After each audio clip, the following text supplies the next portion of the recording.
What's going on, everyone? Welcome to a Tuesday edition of Back Your Play with Q. As always, I'm your host, Rich Quinones. Do not forget to get social with us. Check out the YouTube channel at Rich Q on Q, Twitter, YouTube, Buzzsprout, Apple, Spotify, you name it. 1029 The Game, and of course, Broad Street South. Also, Leo Media Network. By the way, we are brought to you from our good friends over at Play It Again Sports. Use items in baseball, hockey, golf, on the spot. That is the place to be. They'll pay you right there on the spot.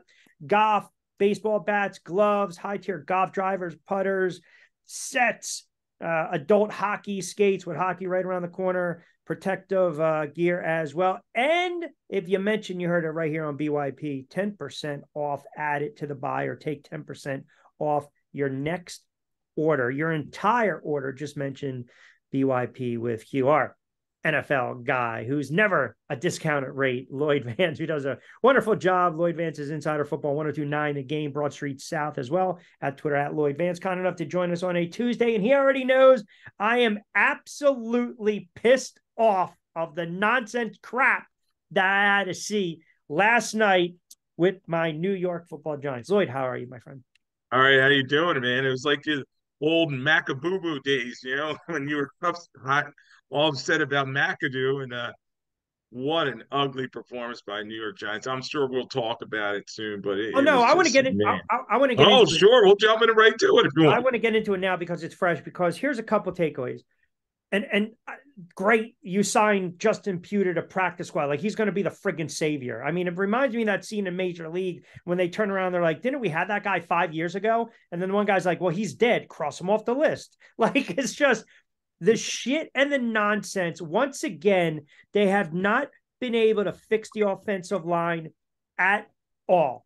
And it's getting to the point where I'm not even going to sit here and make excuses for Daniel Jones. He did not play well. He was under duress. He was running for his life. He looked like a deer in headlights.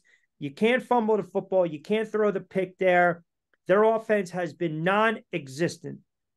But can we talk about the freaking head coach for a moment, who I'm starting to see a head coach. Now, again, maybe I'm jumping the gun here. A head coach who the message is falling on deaf ears, but more importantly, I'm sorry. I don't have a problem with you holding players accountable. I don't have a problem with you ripping a player, but you're going to sit there, and the friggin' antics now are absolutely bush league. The optics, the perception of throwing the friggin' tablet looks like you're showing up your quarterback. How about you throw the friggin' tablet at that friggin' asinine offensive line that is friggin' horrible? Like, I'm over. For me, the honeymoon with Dable is over. The room is off the blows with this head coach. It's off the bloom. Like, I'm sorry, you don't throw your quarterback under the bus. And even afterwards, during the presser, after they got their asses handed to them, talking about, the checkoff and the bad read, what were you looking for there? I didn't want him to throw an interception. Come on, man. Like, seriously. Like, I'm sorry. It's a friggin' disgrace. It's a friggin' debacle. They haven't been good for friggin' 10 years. I got to watch this shit again for the next 14 friggin' 13 weeks. I can't take it. Yeah, and Joe Shane's got to have a piece of it too. He's a general manager, and he's the architect of this team, as well as Brian Dable. You think last year they bought themselves some goodwill because they made the playoffs and they won a playoff game, and but they got the doors blown off by the Eagles in the playoffs, and it just kind of rolled into this season where they just haven't been able to get out their own way. They've just had terrible loss, a terrible loss. Yes, they came back and beat the Cardinals to kind of say, okay, we're 1-3. We got a pulse. But last night was just ugly, as you said. The offensive line, total disarray. Daniel Jones sacked 11 times, pressured over and over again. Yes, he had the fumble that was a scoop score, and he also had two interceptions. So it was a bad performance. But that offensive line, as you said, without Thomas, who's injured again, Neal has been an underperformer ever since they drafted him. Unfortunately, lost John Michael Schmitz, their nice young center. He's out, and that just totally put everything in disarray. So very bad loss for them. Seattle was the right for the picking. And I mean, it wasn't like they dominated or anything, No, but no. you can just see this roster does not have any talent, Q, especially at the receiver position. And then at running back, you got to sit Breida. He had 14 rushes for only 30 yards in the game. Yeah, but I'd rather play him than Gainwell. Gainwell's he's a stiff. He's making bonehead plays. You can't give the other kid carries because he fumbles the punt return. That's why Dory Jackson is back there. The play calling has been vanilla, and I understand, and they said it during the broadcast over and over. You have a quarterback that's constantly under duress. His only option was to run and scramble, and he missed a couple of throws. He has not played well. I am not defending Daniel Jones, but it's hard for me to objectively sit back and say it's all on the quarterback because we want to lump the quarterback with the contract. And then we want to lump the fact that he had 5 picks last year. He's got 6 already in 4 games. The offense can't score. I mean, they can't. He has only 2 passing touchdowns this season. 2 passing touchdowns. I mean, that's how bad it is. I mean, honestly, any friggin' Love Sard Sap can friggin', go off, drive through Atlantic City to Tennessee Avenue and score more than the friggin' Giants have. That's how bad it's getting. Stop laughing. That's how bad it's getting. That's how I was just thinking that analogy. I can't take it. It's the head coach is acting like a clown now. Like, enough with the theatrics on the sideline. Reel these guys in. Don't throw players under the bus. You can hold them accountable, but don't show them up. And I thought it was piss poor last night by the head coach. And I know people are going to sit there and say, well, your quarterback's making 40-something odd million. Lay it at his feet. Whatever. Lay it at his feet. But if you look at this team right now, you almost get this horrible sense that last year, soft schedule, they won close games, their defense was better, okay, weak schedule, and they overachieved, and it's fool's gold. And now all of a sudden, this year, it's one of the reasons I told you they were going to be a 7, maybe an 8-win team. I didn't like the offensive line. They have no pass rush, and they're starting young kids at the corners. And one more, as you wound me up now, one more. The quarterback last year, I was sold on him. But if you recall, what did I say? I need to see it the second time around, right? How many times have we talked about that? And thus far, it's just not regressed. He has regressed, and it's a tough situation because Dable, he's supposed to be a genius coming to the Bills. And I think, as you said, it was a confluence of things coming together last year. They had a lot of health. They won those close games.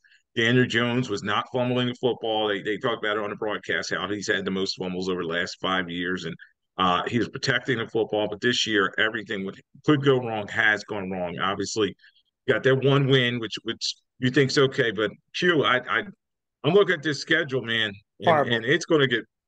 They're at Miami, loss. Then they're at Buffalo, loss. They have Washington, who you just saw play loss. Very tough against the Eagles. Then they have the Jets, which that's the New York toilet bowl. We'll see which quarterback's going to be worse in that one.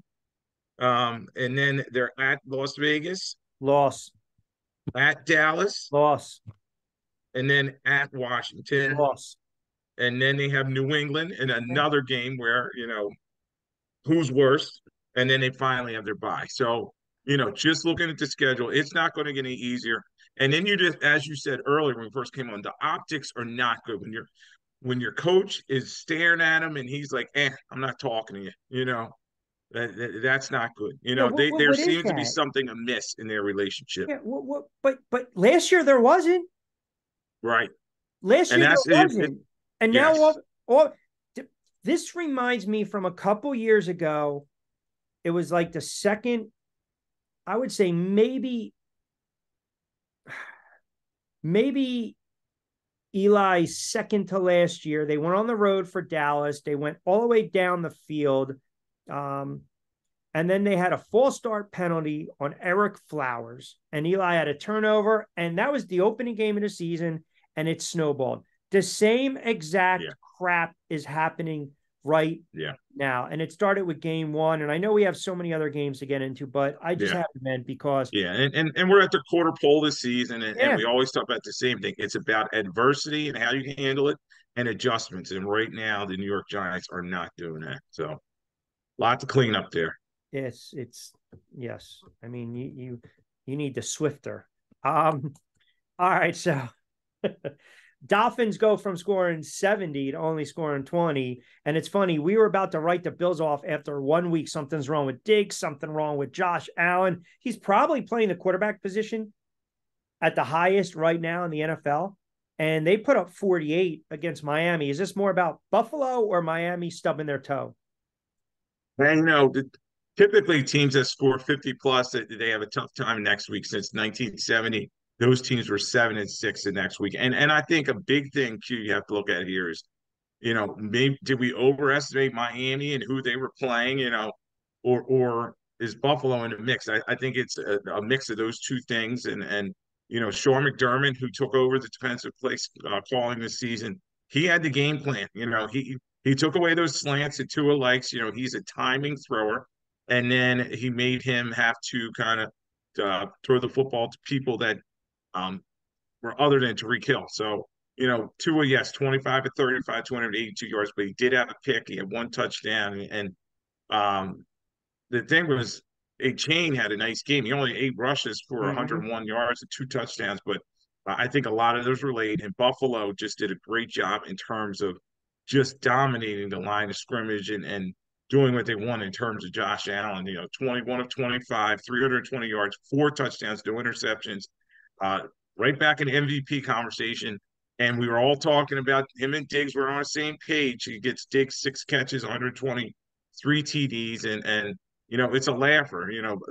Uh, the end of the game, second half really didn't matter. You know what I mean? So it was just such a big lead, and they showed that they have the blueprint to kind of stop Tua. I think Tua may only have one victory against the Bills in his career. So, it was a good win for Buffalo, and they're at the top of the AFC East, and that's one of the best division in football. Denver finally gets off the schneid. I mean, talk about horrible play calling and talk about a debacle of a franchise in Chicago. I mean, the head coach looks like he should be on Saturday Night Live doing a skit. The GM looks like he should be the greeter at friggin' Walmart or Target. The quarterback finally plays a good game. And then for the life of me, you go to the play call late on a fourth down, you're going for it, and you have the quarterback in the shotgun. You knew disaster was going to strike. I mean, you cannot write this any other way if you are a Bears fan. And I know a couple Bears fans, and I feel bad Yeah. for them, but they suck. And then you've got they're a horrible, they're a laughing stock right now. There's no accountability. Then you've got the issue with Claypool. Like, just cut the kid. It makes no sense to me. Like, the franchises that are sound, they consistently with Kansas City, the Philadelphia Eagles, the Buffaloes, the New Englands back in the day. They don't tolerate this crap. They don't let it fester and linger to the point where you have your head coach contradicting what the GM saying and the GM contradicting what the head coach is saying. I mean, they're a flat out mess, and it looks like they're on pace to have the number one overall draft pick. Well, Q, guess what? They have Carolina's pick too. So if the draft was today, they'd have number one and number two. And I can almost guarantee you the McCaskey family, George McCaskey is in charge there. They're going to start with a new general manager, meaning Poles. He has not been there that long. He would be out. And Eberflus, 3-18 in his career. Uh, he just can't get it done. It was a surprise pick coming over from the Colts as a defensive coordinator. He's not got that job done.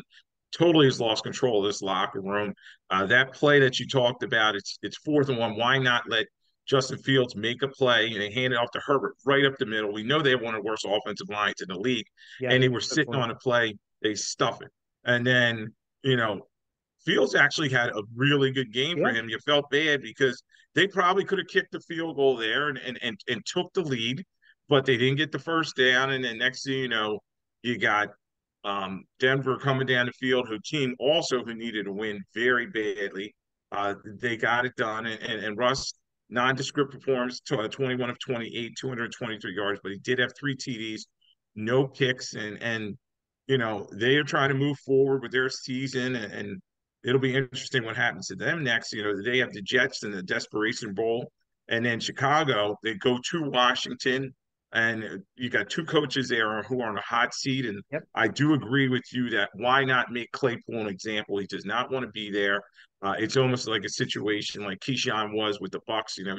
Just send him away from the team, and maybe it'll get the team going in some way. But I think it's just going to get worse for the Bears, and they spent $90 million in free agency in the offseason, and they spent it in the wrong places. It's just an ugly mess in Chicago, and a lot of people are angry, as you said. All I heard was they got the kid weapons. They upgraded. They upgraded. I said from the start in August they were going to be a horrible friggin' team. They were going to be lucky to win 3-4 games.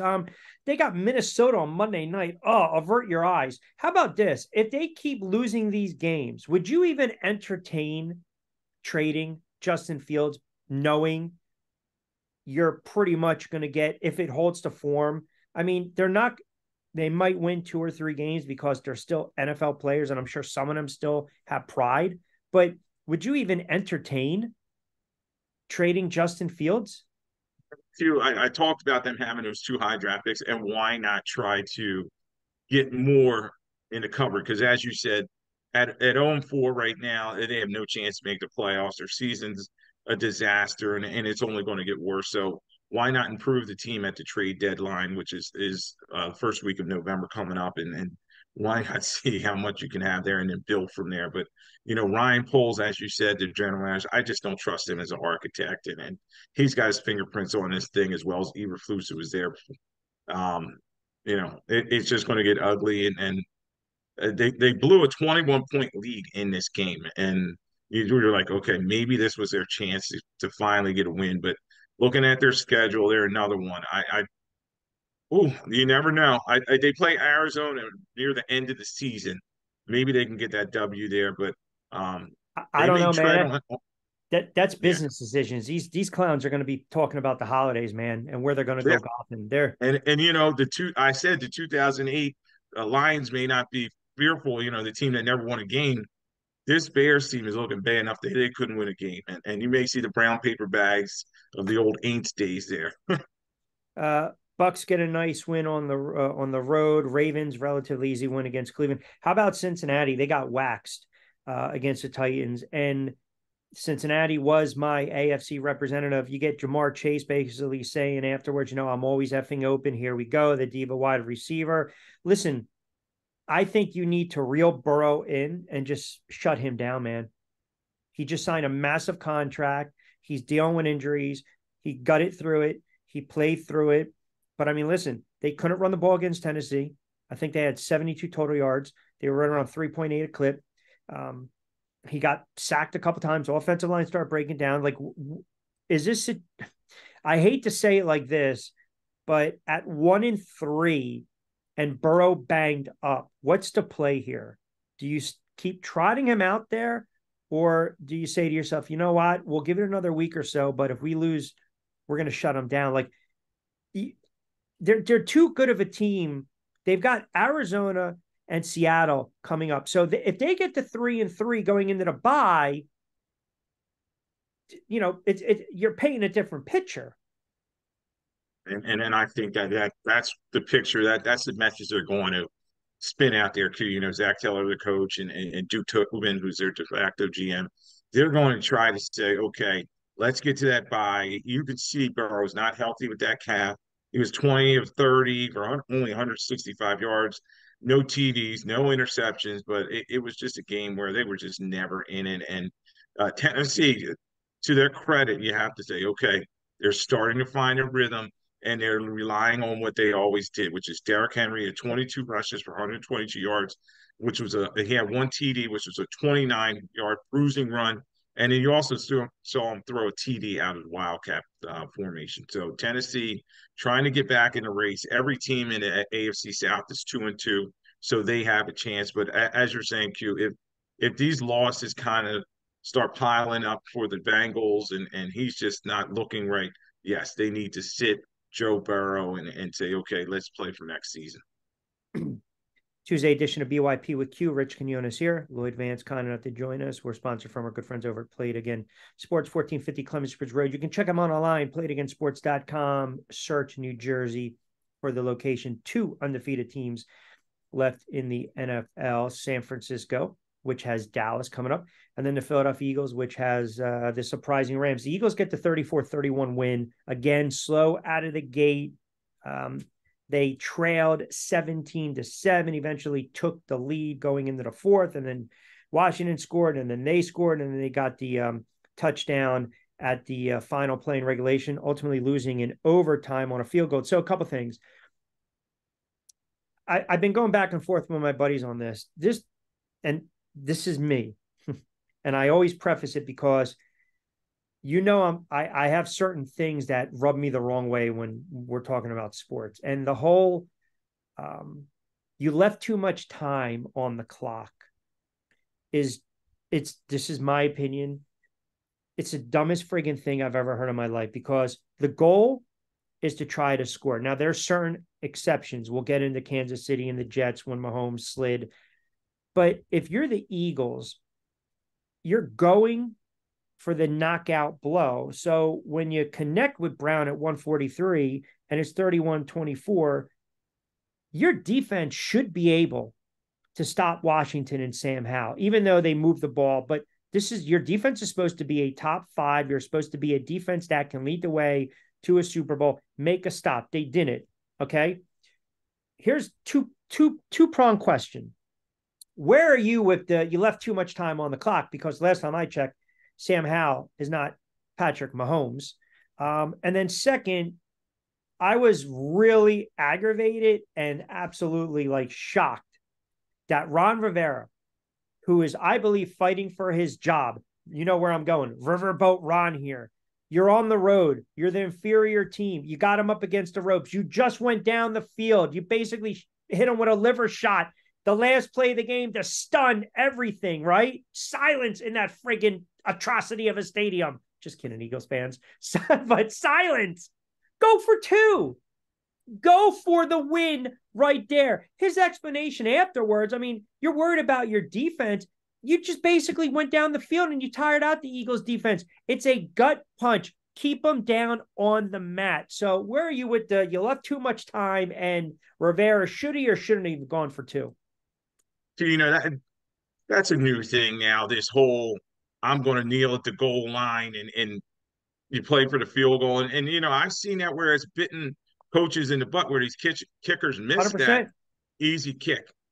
I've always the rule, if you can score, score. And then it's the Eagles defense, and everybody's talking about this vaunted defensive line and how much pressure they're getting and everything. They should be able to stop them. You know what I mean? And Sam Howell, no disrespect to him, he's not Tom Brady. You know what I mean? So why He was fear him? sacked 5 times. He was sacked 5 Exactly. times.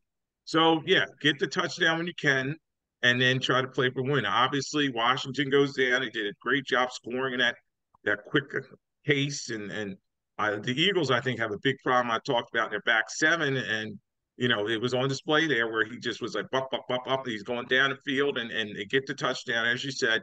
But I totally agreed with you. Why not go for the 2 there, Ron Rivera? So I guess no more riverboat. We'll just call him Canoe Ron. You know what I mean? Because he's paddling a small boat, because he had his opportunity there, Q.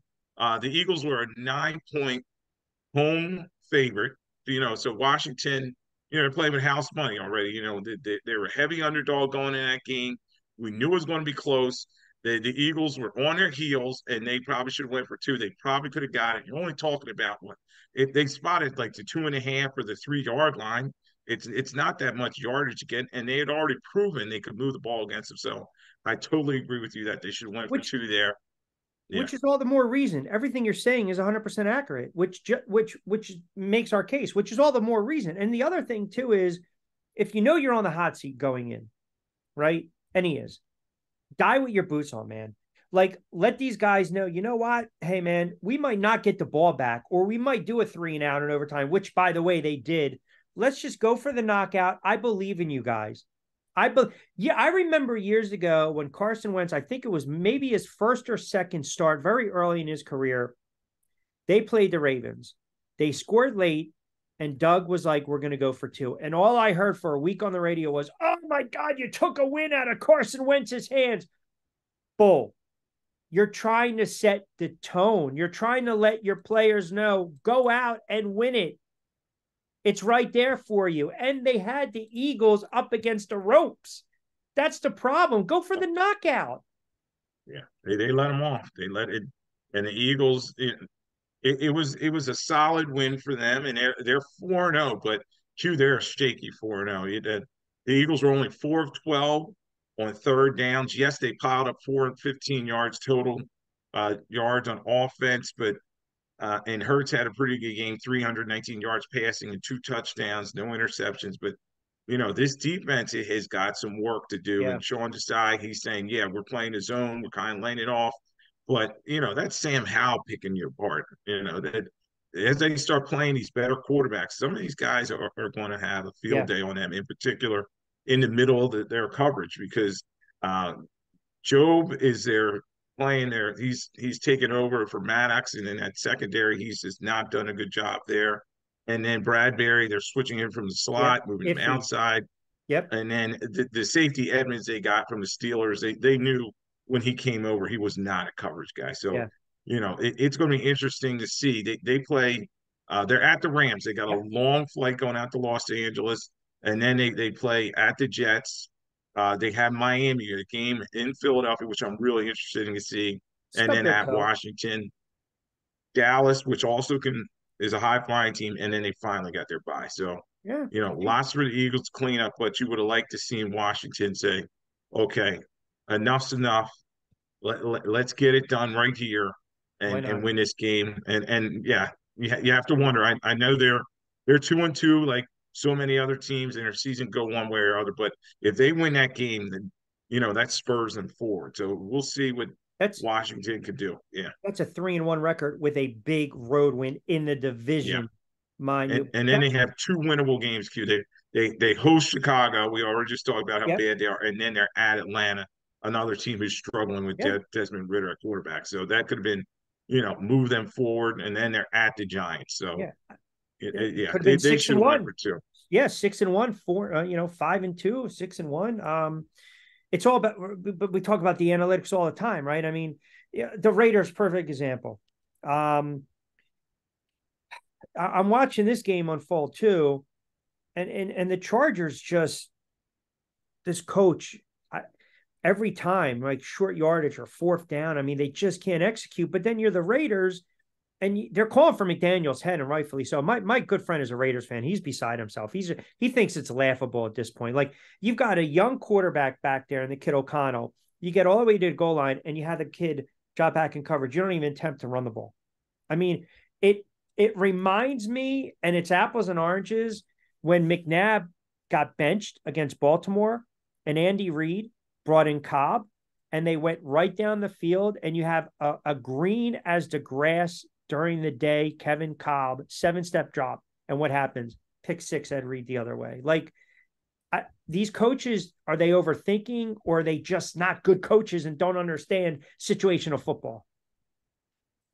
And we know Josh McDaniels. He always thinks he's the smartest person in the room. He thinks he's a mini Belichick, which he's not. It's a shame.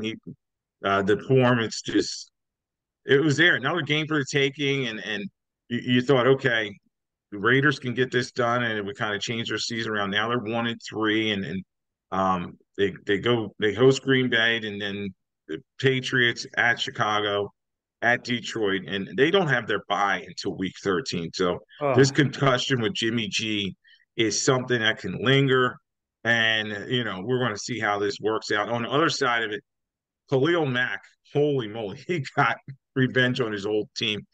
Yeah, it's 6 sacks in this game. So the Raiders quarterbacks were under total pressure all the time, including O'Connell, the young quarterback he talked about, who threw that killer interception. And the Chargers are 2-2. They're trying to stay in that mix, but they're another team that's got a lot of holes. They've got injuries, and you just wonder where they are in terms of this season as well. So, and they're a very tough division, but good win for the Chargers. They survived, I'll put it that way. But with the Raiders, another team where you have the coach on a hot seat, and then does Mark Davis, as their owner, what kind of plan does he really have for this team? Yeah, listen, there's some teams that are bad, right? I mean, the Cardinals at least play hard. 49ers are a different animal. Uh, the Steelers stink. I mean, man, did I miss Yeah, the boat on that? I mean, I don't know if I was thinking Pickett, Pickens, second year Tomlin. They're 2-2 by the grace of God, but they're a bad football team. And the Texans, by the way, starting to build something down there. They're starting to build something down there. But I look at this Steelers team. I mean, it's just you got Baltimore, you got the Rams, you got Jacksonville, you have Tennessee. They might be looking at 2-6. this is another team where the general manager, I know Khan has just started there as their general manager. Kevin Colbert retired, and this team, they're just not built well. Hate to put it any other way, but that the Steelers just don't have a lot of talent on offense side of football. Yes, you have Pickett, you have Pickens, but Pickett, we saw him get hit on the knee. Luckily, it's a bone bruise, but after he went out, you knew they just had no chance in this game. And Houston, very surprising team, and it's been pleasant. You see that this young team is rallying around D'Amico Ryans, who's come over from the Niners, and he's energized this group, in particular their quarterback. CJ Stroud, he threw for another 300-yard game, 2 touchdowns, no interceptions, on the same page with Nico Collins, who had 7 receptions, 168 yards, which was a career high, and 2 TDs. So Houston is a dangerous team, and a lot of people are saying, "Oh, it's an automatic W," because since last season. But this team uh, is scary good. And then you're right about the Pittsburgh Steelers. They have a tough game this week. They host the Ravens. We know that is the big black and blue matchup, and we'll see how that turns out. But then they have their bye. Maybe they can clean some things up there. Houston is at the Falcons, and then they have New Orleans, and then their bye. So, good young team, good win for them. But yes, the Steelers are bad, and they need to turn this thing around. Then you had Sunday night where, hey, the Jets, to their credit, played hard. I'll say this about Zach Wilson. I piled on the kid. I don't think he's a very good quarterback, but you watch that game, and that was a kid, that was a player playing for his career. He was, look, I know he missed some throws, but he put the ball in some tight windows. He showed toughness with his legs and his scrambling. His back was against the wall. They heard the noise. He heard the noise. He understood that. Um, and they played a tough game against Kansas City. Now, that game's overshadowed because we had to see friggin' Taylor Swift 1,700 friggin' times, right? And the ratings were like absurd, and Kelsey and Swift, and people think it's, there's a conspiracy, or it's just helping the NFL, or, the NFL tweets out 2-0 under the Swifties. And now people are thinking, all right, wait a second. The NFL is in bed with the Chiefs, and here's a script and the gambling and the whole crap. The bottom line is this: the Jets are still the Jets. Now, did they get screwed with some officiating? Yeah, 100%. Sauce Gardner call. Yeah. Yeah, yeah. That was But ticky I can tack. also turn around and say the face mask call where they had the safety, right? I mean, Right. there's And I always say, Q, don't trust them. They're going to screw it up one way or other. So, don't get angry at them, because but usually it's your team gets help, and then sometimes yeah, they screw your team. but Patrick Mahomes, as great as he is, right? He's a all-time great already. He's going in the Hall of Fame. He's going in the Hall of Fame now. I feel sometimes he's either too confident or cocky, and it's almost borderline arrogance the way he played. It reminds me of back in the day with Curry and Golden State, where I'll just keep chucking up from three because eventually one's going to fall. Like some of his decision making, maybe you get away with that in September, but you're not going to get away with that in December and January. And I get the Chiefs are such a good team, they can overcome that. But man, he kept the Jets in that game with some poor decision making. Yeah, my comp with him always is Brett Favre. He has a couple "what are you doing" type of Yeah. situations, and in this game it did not turn out well for him. He had those 2 interceptions, and there were several other passes that could have been. He was only 18 of 30, 203 yards, and I think a big thing in a Q is he just doesn't trust these receivers. Kadarius Toney is not doing anything for him. Sky Moore, who they drafted, he's still developing. There's not much there, They did have a nice running game, though. I'll tip my cap to Pacheco. 20 rushes for 115 yards and one TD. He was moving the line of scrimmage, but overall, you're like, oh man, the Jets are going to pull an upset here because they kept trying to hand him the game. It's 2012 at the half, and then Yep. the Jets tied the game, and you know, another team in Kansas City, they were lucky to survive. Yeah. Yeah. Uh, and we talk about that all the time. Yes, you're going to stack the W's and everything, but there's some foreshadowing things here. In particular, they're another team whose defense, yes, they have Chris Jones and Bolton, but there's not much else on that defense. A good team's going to move the football on them, and it's going to be fun. Actually, this week they're at Minnesota to see how they handle. I know it's Kirk Cousins, but Yeah. also Jefferson. Can they handle Jefferson in this one? And then the Jets try to regroup. They have a winnable game. They're at Denver, and we'll see which team's able to step forward there. But you know, the Chiefs, another one, have a lot to clean up. Andy Reid gets another win. He's at 250 wins, so he's moving up the coaching chart. But um, you know, I guess he's I, just like, all right, burn the film, and we move forward. I think sometimes though you have to let, okay, they missed a field goal, they punted twice, they had to fumble in the second half. The Jets did, right? Um, Sometimes you have to let your quarterback, like I might have texted you. I text my other buddy. I said, don't be shocked if Zach Wilson chucks it up 50 times. He was 28 of 39 for 245, two picks, sacked twice. Um, and he had a couple scrambles. So do we look at this game and say, okay, you've got positives. You might have something in Zach Wilson? Because I feel as though you put all your eggs in a basket. You have no choice now because Zach Wilson's the quarterback going forward. I'm sorry, Rodgers is not coming back. He can go in the dark and smoke and joke and take as many gummies and mushrooms and whatever. He's not coming back this year. He's just not.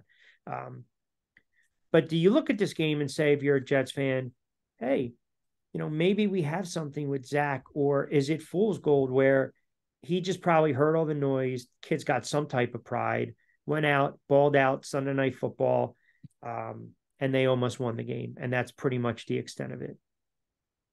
I mean, he showed a little of his first round pedigree, but as you said, I think it was just a glimpse. It's a situation where I think he's struggling. They're 1-3. I think he'll move back to his old ways where he's making mistakes, and the media attention there in New York does not help, and all eyes will be on him, and they got a couple tough defenses. We'll see coming up. Well, Denver, at Denver, they used to be a tough defense, so maybe that's a winnable game. Then they host the Eagles. They have their bye, and then the Giants. We'll see from there. So there's some winnable games in there. We'll see how they do against the Eagles, but Wilson's got to pick it up. There's no other choice. There's no Joe Douglas and Salah is going to stick with him, and you got to say Salah is firmly on the hot seat as well. He's another one of these coaches at the quarter pole of the season. You wonder if they'll eventually pull the trigger on him because this team, there was high expectations. I know Rodgers isn't there, and he's just not getting it done. So That's the a lot problem. going on. You lost your quarterback a couple snaps, and it's, yeah. And by the way, too, Ronnie Harrison, shut up. Like, trying to bait Chris Jones, to his credit, didn't buy into it. You don't call the quarterback garbage or trash. Remember a couple of years ago when Rodney Harrison got all bent out of shape and basically wanted to take his ball and go home because everyone was calling him a dirty player? Well, I mean, come on, man. If the shoe fits, like, that's bush league. That is absolutely bush league. Like, you you don't pile on the players. At the end of the day, it is a fraternity, and you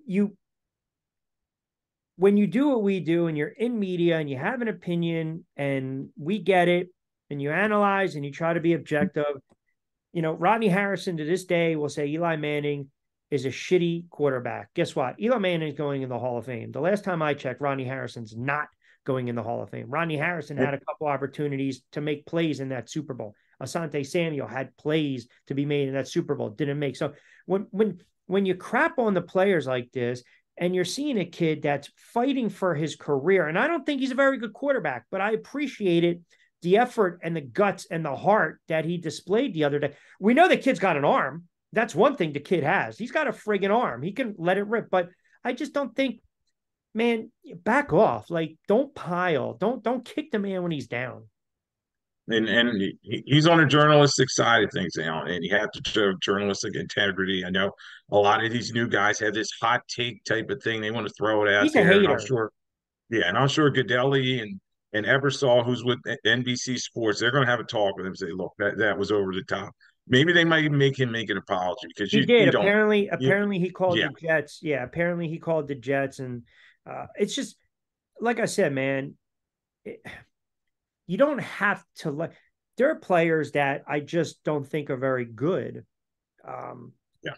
it's nothing personal, right? But I think sometimes the the athletes turn media talking heads make it personal, right? Because they can't And let go of something. they usually they're hiding behind a keyboard and they or camera. They don't see them personally, and um I used to hear some players, they say it to my face. Some of these guys would write things and I was at practice one time. I remember there was a writer in Philly. He and I were staying there and he had written something about Sante Samuel and they got into it right next to me, Yeah. the two of them, and the players get fed up, and these guys got to understand it's not all about hot takes. Sometimes you got to look at the total picture and have some objectivity. So, it And was disappointing to hear him say that. I I covered a Giant Saint game. This was I believe it was right after 9/11 because you still saw the smoke and a lot of security because Aaron Brooks was the quarterback at the time. Okay. Yeah. And I'm pretty sure in that game he kind of lit up the Giants secondary and the pass coverage was horrible. Like they had horrible mismatches and linebackers and busted coverage. And I think I went up and I'm pretty sure it was Michael Barrow at the time. Yeah. Linebacker. And yes. And I think to paraphrase, I said, man, you guys, you kind of had some problems in coverage. A lot of busted plays. What was the Saints' offense? Did they give you some different looks or running backs crossing routes? And he looks at me and he goes, "The fuck game were you watching?" I said, "The one in the press box, man. The one where you guys just gave up 35 points." I Yeah. mean, And then you wonder why. And then it's so many times where I've talked to players and I'm like, give me something. They just don't say anything. yeah. They're trained by their PR person to say, okay, just keep it in house, keep it quiet. And by the But way, it's, I yeah, pulled up that game. I pulled up that game real quick because you know me, I had to. sure. So they won that game 21-13. Aaron Brooks went 28 of 54 for 291. He threw 54 I times remember in that. that frigging game. And it was their Willie Jackson. That was the guy that was running all over the place. So, yeah. So, you know what, Michael Barrow? All right. Game ball, Lackey. I have a feeling you could have gamed Lackey. I if I know you, I know where you're going with the Lackey, but go ahead. See, we'll see. I gotta get to the top of my notes here. All right, we'll go Lackey first, since Go you ahead. wanted to know. The Lackey is going to be New England Patriots head coach Bill Belichick, the genius that's won 6 Super Bowl titles. He's only 19 wins short of Don Shula's all-time record of He might not 347. get it. But it may be time for a change with the New England Patriots. He's just not getting it done. They were humiliated in Dallas. I mean, it was a 38-3 road loss, the worst margin of victory in his career. And the team was only 4 of 13 on third downs, 0 for 2 on fourth downs. They had 3 turnovers to none for Dallas and 6 penalties in this game. So, Hmm. the Patriots just are a mess. And we talk about the GM and the coach need to be hand in hand. Well, he only needs to look in the mirror because he's built this team, and they're another one. They have no offensive talent whatsoever. Mac Jones is obviously not the answer at Nope. quarterback, and they just got a mess. So he gets my Lackey So, for this do, week. do you believe if they win 4 or 5 games? I mean, he wants to break Shula's Yeah, record because that's why he's Shula sticking kind of, around. yeah, dismissed him. Now, can we see a scenario where Belichick is out of New England and coaching, pulling a Lombardi Yes, for a season or two and coaching Washington? Lombardi after the Packers went to Washington and then he got sick, unfortunately. I mean, can you see a scenario where Belichick's out in New England but still? I totally could see that. I could see one of these owners, they see all those rings and they said, you know what, why not bring some of that, panache here, his status and everything. But you start to wonder, has he lost his fastball? Is he Joe Namath playing for the Rams? Oof, So, but he's going to get another opportunity. Maybe it's Chicago. We talked about Chicago, such a mess, but geez. it's going to be interesting. Robert Kraft, how much more can he take? Because that was a very bad loss. He's friends with Jerry Jones, and that had to bother him. Yeah. And then Now the game game, ball. yeah, game ball Q was interesting because there were so many people that had some great performances out there. But I went with Texas rookie quarterback C.J. Stroud. Another game where he threw for over 300 yards, 2 touchdowns, no interceptions. And the surprising thing is, through the beginning of the season, he had his third consecutive game with 250 yards passing, 2 touchdowns, no interceptions, which is the longest streak for any rookie quarterback since 1970. So this team is clicking, as I said earlier, and him and D'Amico Ryans are on the same page. They have their offense coordinator came over from the Niners, and they're running that Niners scheme, and this is a good, fun young team to watch. So they're 2-2, and CJ Stroud's getting it done. I give him my game ball. Not bad picks. Don't forget, follow Lloyd on Twitter at Lloyd Vance. As we mentioned, Lloyd Vance's Insider Football, Broad Street South podcast, and of course, 1029 The Game in Tampa during the week on BYP with myself. All right, Friday, we got some games to dive into. We'll kind of highlight some marquee games. We'll look at the trends, the lines. And again, if you missed anything, we'll put it up on the channel. And of course, the pod, Buzzsprout as well. And Lloyd kind of broke down his lackey and his game ball on Twitter as well. So I felt like I needed to get a lot off the chest tonight. So I feel like you were like my priest and I had confession. I feel cleansed because if I see that friggin' head coach, if it continues like this, he's going to almost get me riled up like McAdoo did. And Those McAdoo days. I, I Your mean, pressure was up. the epic rants I had on the radio with McAdoo. I mean, I could not wait. You go from McAdoo to the jerk off Shermer to the friggin' clown bully Judge to now Dayball, who was coach of the year. But now I don't need the theatrics, man. Don't throw your players under the bus. And last night, to me, the optics was he was throwing his quarterback under the bus. I hear he was frustrated. It's almost like he's saying, it's not me, it's him. And a child does that. Yeah, and they're stuck together now. We talked about that big contract. Jones is not going anywhere. Dayball's not going anywhere. So Shane, as the general manager, has got to fix this thing along with the Maras. So It's a what an shame. This ugly is only mess in New water. York. This is only water. Yeah, make sure it's only water. All All right, my friend. I appreciate it. We'll break down the games on Friday's edition, pal. Thank you. right, Q, thanks for having me on.